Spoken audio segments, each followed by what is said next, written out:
'Tis the season.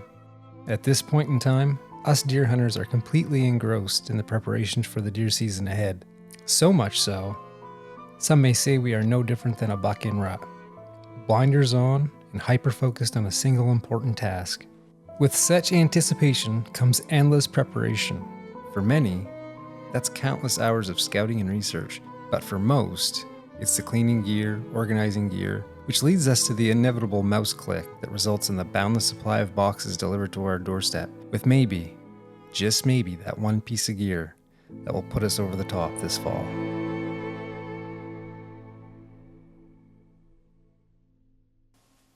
How's it going? You might be wondering, what's in the boxes? I can tell you one thing, it's going to include the Remington 7600. Let's see what's in them. Oh.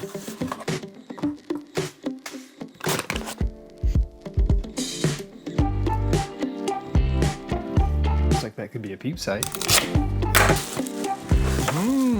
Well. Wonder what's in this. Oh yeah, money. And what else do we have here? Could it be a scope mounting kit? We're gonna find out how this one works. Today, I'm gonna mount a new scope on the 7600. And not just a scope, but I've wanted to use a peep sight for a while. And I put a Williams peep sight on my 7600. And I just can't get myself to carry it, to fully rely on a peep. I've always used a Leupold VariX3 1.5-5. Just can't break from that, but I would like to have the option. I want a peep and a scope. So how about a detachable scope mount that has a peep sight integrated into it? And it's funny, so just a quick story. I think it was last deer season, could have been 2 deer seasons ago. I get in my father's truck and he's listening to a podcast. So the guy in the podcast was Torre, and he was telling deer stories. You know, your kind of traditional Northeast deer tracker, seemed really passionate about deer hunting. And he had an interesting story where he had a gun shop back in the early 80s. They created back then a scope mount that had detachable rings and a peep sight integrated into it. Now this is the new version right here. These are called the Whitetail Mount. I think they're $139. I want to say I only paid $129 for these. I don't know where the invoice is at, because I bought these a while ago. I just haven't had time to mount it. And I get a soft spot in my heart for small companies that are producing stuff, kind of small batches. They're just pouring their heart and soul into this stuff. And I want to support that. So I'm pretty pumped. We're gonna try out these whitetail mounts. And of course, big shocker here, we're gonna go with the Leupold VariX3 1.5-5. So brand new one. So we'll put this puppy on the 7600. And we're also gonna kill 2 birds with 1 stone in this video. I had a gift card. I was like, I need a good mounting kit with a good torque wrench, but also like a bore sighter. Ammo's expensive, right? I want to get on target quick. This is a master grade scope mounting bore sighting kit. So it's got leveling stuff. I have no idea. I'm gonna open it right now and figure out how to use it. So let me get my lead sled, 7600, and let me read about how to do this.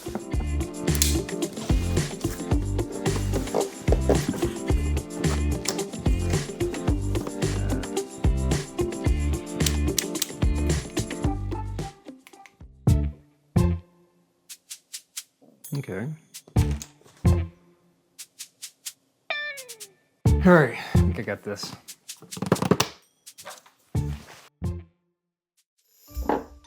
Let's try not to knock anything off here. All right, get some batteries. Ooh.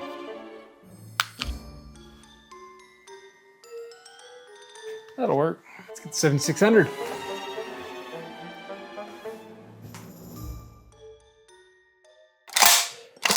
Nothing there. Let's take that Williams peep sight off. It's already too wide for that. Oh, when in doubt. When in doubt, Leatherman. It's already a knock on that torque wrench. All right. I know the Leupold bases are torqued to 28 inch-pounds. Talking to the manufacturer of the Whitetail Mount, they said that would be the maximum they would do it at. So I'm thinking I'm gonna do the bases of those at 22 inch-pounds. So I'll torque them to 22 inch-pounds, and I'll do the rings probably around 16 to 18. Let's put these on.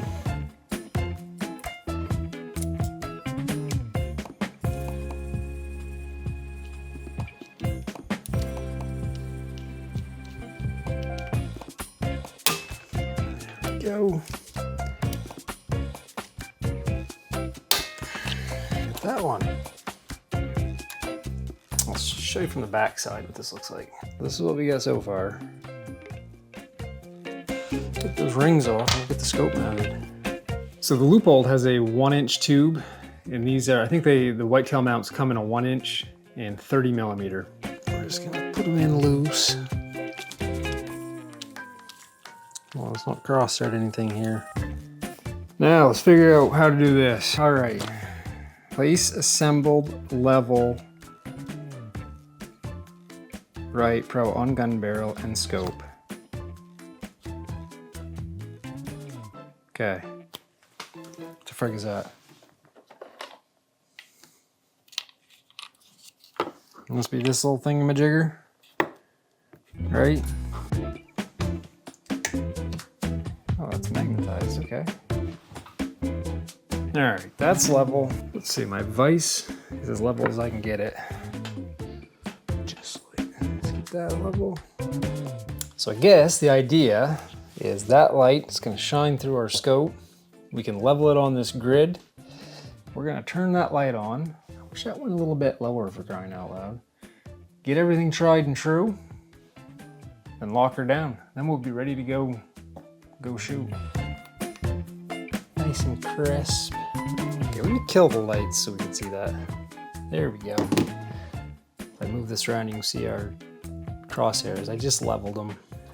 That looks pretty good. I think we can go with that. Everything looks pretty level. All right, turn those lights back on. And let's torque those babies down. That should just about do it.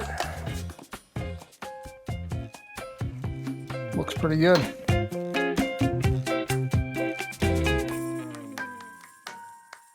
All right, so we're down in the back 40. Get this bore sighted, 25 yards. We'll see how fast we can get her on target. Ooh, I gotta bring her down just a hair.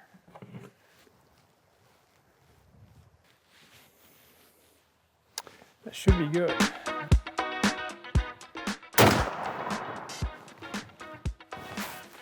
Just a hair low. Yeah, that was good.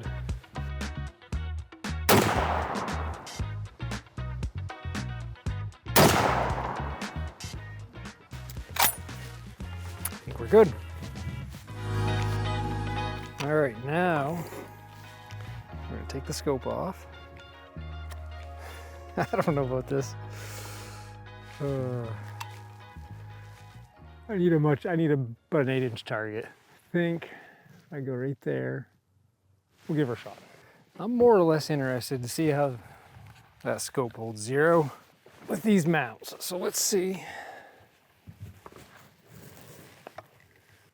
My contacts are a bit blurry. But hitting low. So let me bring that up just a hair. There. I am in the black. I'm probably about an inch high or so. So we're gonna see if that scope is gonna stay zeroed when I put it back on. Bing, bada boom.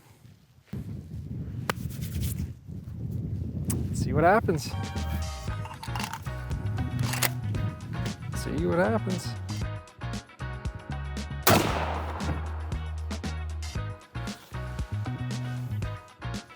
I forgot to turn this camera on. So I'm cutting holes.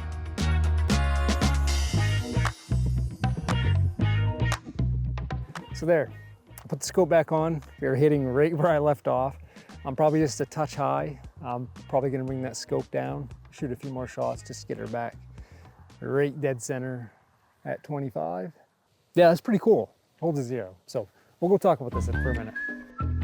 Final thoughts. So my overarching goal with the whole thing was, you know, can I sight the scope in, get it on, take it off, shoot it, and then return the scope to the mounts and have it be right back to where it was. Well, this returned to 0 when I put the scope back on. Can I rely on it? So far I can. The Whitetail Mount, what do I think of it? Created by someone who's passionate, knows the ins and outs of this type of hunting. The mount functioned flawlessly. So would I buy it again? Yeah, I'd buy it again for 129 bucks or whatever, 130 bucks. Yeah, the mounts aren't as refined as some other ones. It doesn't affect the functionality. Those are just aesthetics, kind of what you like. Yeah, I thought this was fun. Like I said, I've been intrigued by these mounts for a while, and I felt this was a good gun to put those mounts on, and obviously to pair it with a Leupold 1.5-5 Variax 3. I will say the newer Leupold Variax 3s, 1.5-5s, you know, they have this CDS ZL zeroing system. I don't use it. I can see where it would come in handy for some guys. I don't know why a scope like this would even have it, to be honest with you.